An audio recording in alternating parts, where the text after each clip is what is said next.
Well, now that preseason is officially over, it's time to take one more stab at a final 53-man roster projection that does include some last-minute shakeups from the preseason finale against the Browns. So let's talk about it. But first, how about those? All right, guys, this is going to be my best guess / attempt at a Chiefs 53-man roster projection based on camp performances, injury, as well as how some of these guys did during preseason. I don't really think I'm going to hit 100% on this. Hopefully it's about 90, 95. But there's just so many different ways this roster could play out. I think it's actually harder to predict this year's than last's. But here we go. For quarterbacks, I'm going to roll with 3, which is no change from my initial projection back in June. Patrick Mahomes, Blaine Gabbert, and then Shane Buechele as QB3. I do think the battle between Gabbert and Buechele was relatively close heading into the preseason finale, but I do think Gabbert pretty much sealed the deal with his performance compared to Shane's after the game against the Browns. Next up, I'm still having the Chiefs roll with 4 running backs at the moment, with those 4 being Isaiah Pacheco, Jerick McKinnon, Clyde Edwards-Helaire, and La'Mical Perine. Yep, I went ahead and locked in Perine ahead of Deneric Prince, who was my RB4 in June's roster projection, because Perine simply outperformed him in my eyes over the last couple of preseason games, especially this last one against the Browns. I mean, he went all the way off. Prince still has an outside shot at making the roster, though, barring special teams coordinator Dave Toub's intervention as him being the starting kick returner.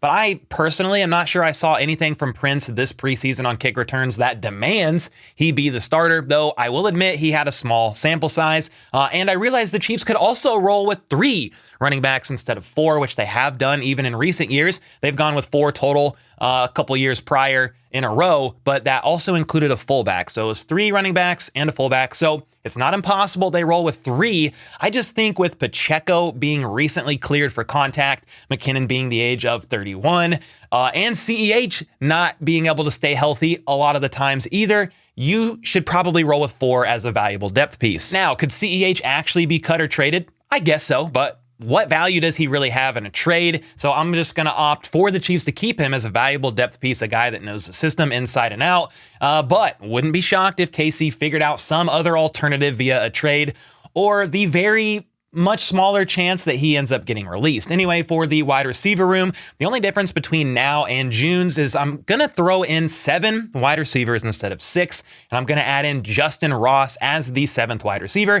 And please don't be upset that I have Ross as wide receiver 7. He could very well climb up the ladder as the season goes on, but I think he will be about number 7 on the depth chart, at least to start out. And I've been saying that Ross is going to make the roster since about day 3 of training camp, and nothing has really changed for me even after the conclusion of preseason. So the 7 I have: Kadarius Toney, MVS, Sky Moore, Richie James, Justin Watson, Rashee Rice, and Justin Ross. I think Ross has done enough to earn a spot on the 53 and get a shot to show what he's got this season, and could be a valuable red zone target for Mahomes, especially with Jody Fortson being placed on IR. Now, part of the reason I have the Chiefs rolling with 7 receivers is because I had a bit of a feeling that Toney would be placed on IR for the first 4 weeks of the season after cutdowns. But Andy Reid mentioned after the preseason finale, there's a chance Toney could return to practice this week, but noted that it's a day-to-day thing. So if Toney doesn't go to IR, I'm not even sure how long the Chiefs will continue rolling with 7 wide receivers once he gets fully healthy, but that's kind of the caveat. How long is it going to be before Kadarius Toney is a full go? So I'm just going to say this. I'm glad I'm not Brett Veach, and I don't have to make these decisions. But for right now, I have the Chiefs rolling with 7, which is something Andy Reid has not done on his initial 53-man roster since he's been head coach with the Kansas City Chiefs. He mentioned it in a presser. He said 6 or 7 receivers. I'm going to have him rolling with 7 for now, and I know there's a lot of hype for wide receiver Amir Smith-Marsette, as he did put together a great body of work this preseason, but it was almost exclusively against 3rd and 4th team defenses, and this is a tough one for me because I would have loved to see him out there with the ones to see what he has, with the starters, but he sadly never got that chance. And there's a few people, or maybe quite a few people, calling for Justin Watson to be cut instead and have ISM take his place, but I just don't see any trending signs of Smith-Marsette taking over Justin Watson's spot. Watson pretty much exclusively practiced with the first team offense, played preseason with the ones, and was even the guy to catch Mahomes' only touchdown pass of the preseason on that scramble drill. So I really do think Watson is the lock and Smith-Marsette will make a roster. just might not be with the Kansas City Chiefs. He certainly played well enough to get claimed off waivers, and I doubt the Chiefs will see him on the practice squad. So I'm at a bit of a loss here, though I do hope he can clear waivers and land on the practice squad. He would be a great guy to have on there for depth purposes. But this is a great problem to have, a competitive wide receiver room. But part of me wonders if the Chiefs did something unexpected and opted to somehow keep Smith-Marsette. Just the question is, over who? Justin Ross? Justin Watson? Richie James?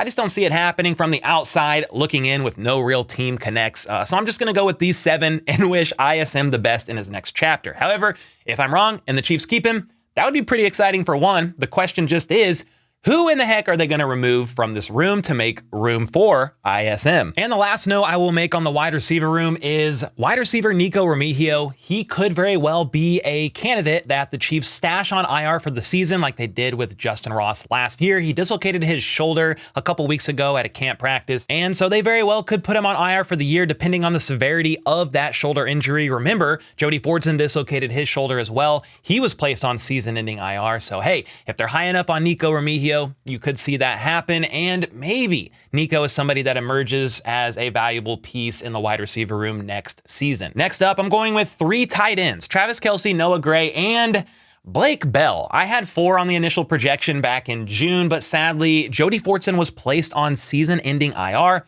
and while Matt Bushman had some nice plays this preseason, I can't for the life of me figure out if the Chiefs will roll with 4 to keep Bushman or cut Bell, who could possibly survive for a bit on the practice squad, while the Chiefs get a better look at Bushman. I just feel like Andy Reid and company are pretty high on Bell, so it's going to be a tough one for me, but this is how I have it at the moment. The main complication I have with rolling with 3 tight ends is there's no fullback, and Andy Reid said he's going to have some of these guys playing an H-back role, talking about the tight ends kind of playing a hybrid fullback role. So they could very well roll with 4, but if you do that, you're going to have to make a cut somewhere else, maybe 1 less running back or 1 less quarterback, and I'm just unsure based on how the rooms are looking with quarterback and running back that I personally am willing to sacrifice a spot there. So we're rolling with 3 tight ends. For the offensive line, I'm going to go with 9, the starting 5 from left to right being Donovan Smith, Joe Thuney, Creed Humphrey, Trey Smith, and Jawan Taylor. The next 4 I'm going to keep is going to be Nick Allegretti, Wanye Morris, Prince Tega Wanogho, and Darian Kennard.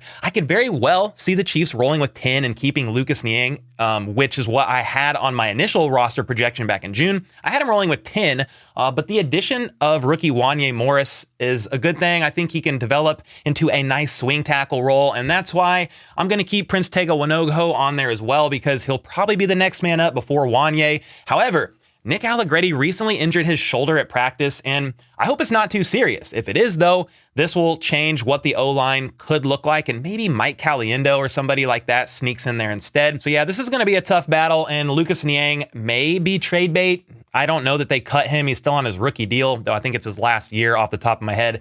But for now, I chose 9, and Niang didn't make the cut. And that makes 26 on offense. Then I have the Chiefs taking 24 on defense, with that looking as follows for defensive ends. I'm going to go with George Karlaftis, Felix Anudike-Uzomah, Mike Dana, Malik Herring, and BJ Thompson. Obviously, this will change once Charles Minihue is able to return after his 6-week suspension, which is why I swapped out a Minihue and put Herring in there as a placeholder for now. I could also see Kansas City bringing in a vet like Carlos Dunlap. I've been asking for that politely, but with each passing day, it seems less likely, as they just don't have the cap space in the midst of the Chris Jones extension talks. Now, I'm sure they could create the cap room, but they may opt to just go with what they have with these 5, and then going with 4 defensive tackles being Turk Wharton, Derek Nottie, Keandre Coburn, and Danny Shelton. The only change here is I swapped out Danny Shelton with Chris Jones, as CJ could potentially land on the did not report list for a short period of time during this holdout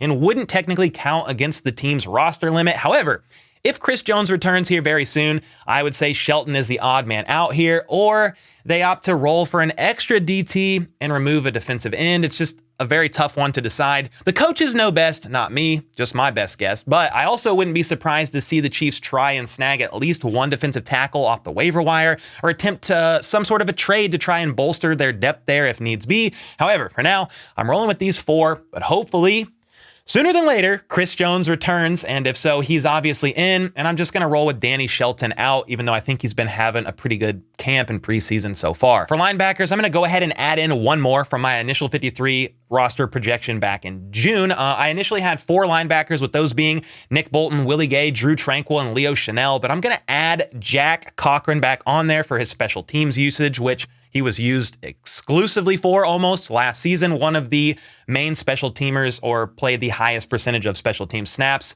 out of all the roster last season. And it's also worth pointing out that Leo Chanel sustained a hit pointer in Saturday's game against the Browns, but hopefully it is indeed pretty minor. But if it's not, I think Jack Cochran can kind of play some sort of a role there if needs be. For cornerbacks, I'm rolling with 6 because of the uncertainty there with L'Jarius Sneed's knee, and also Nick Jones's exact timeline to return with those fractured fingers he got in week 2's preseason game. Nick Jones doesn't need surgery though, so he may not even have to go to IR, but they're going to need an extra body in there in the meantime, especially if Sneed's knee is still not 100% and he is kind of unreliable as far as if he will or won't play and how many snaps he's even going to play in a game. So for now, I'm rolling with L'Jarius Sneed, Trent McDuffie, Jalen Watson, Joshua Williams, Nick Jones, and for number 6, you could throw a few darts and hit a couple different guys. I'm just going to roll with Khalif Halassi, even though I do wish it was Nazeeh Johnson, but he's sadly out for the season after tearing his ACL during training camp. But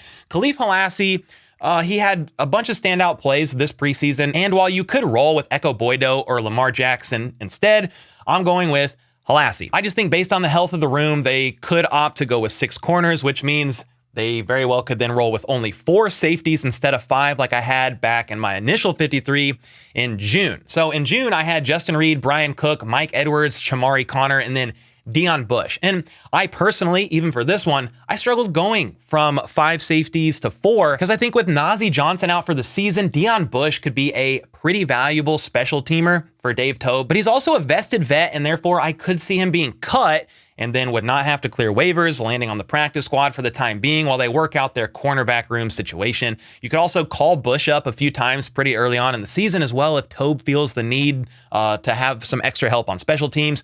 But the injury concerns, again, in the cornerback room, for me, overruled Bush's special teams value for now. However, maybe the Chiefs are high enough on Chamari Connor, a guy they have literally moved all around the secondary, and he could act as like an emergency depth piece in the cornerback room if needed. And Deon Bush does indeed find himself on the roster. Meanwhile, Echo Boydo, Khalif Halassi, and Lamar Jackson are all waived. The Chiefs then just see which of these guys clear waivers, or maybe they like another DB that clears waivers, and they add as many of those guys as they can to the practice squad to call up or sign to the active roster if cornerback injuries continue to remain a concern. So yeah, if you guys can't tell by now, this roster could shake out about 20 different ways when it comes to the fringe guys and how many they roll with each position group. So this was really my best guess, but before getting out of here, finally, 3 specialists. Nobody's surprised it's the same. Kicker Harrison Butker, punter Tommy Townsend, and long snapper James Winchester, which again is no change from my June prediction. And that, ladies and gentlemen, boys and girls, is my final, somewhat semi-confident 53-man roster projection before cutdowns happen on Tuesday. With all that being said, I'd love to get your thoughts on my predictions and then hear from you all on where you disagree with me. Based on all the ways the final 53 could look, I'm sure some will disagree, and I'm sure I'm not going to be batting 100% here. So let me know your thoughts on where you think I'm right, wrong, where you agree and disagree. And until next time, let's go. Let's freaking go. How about those?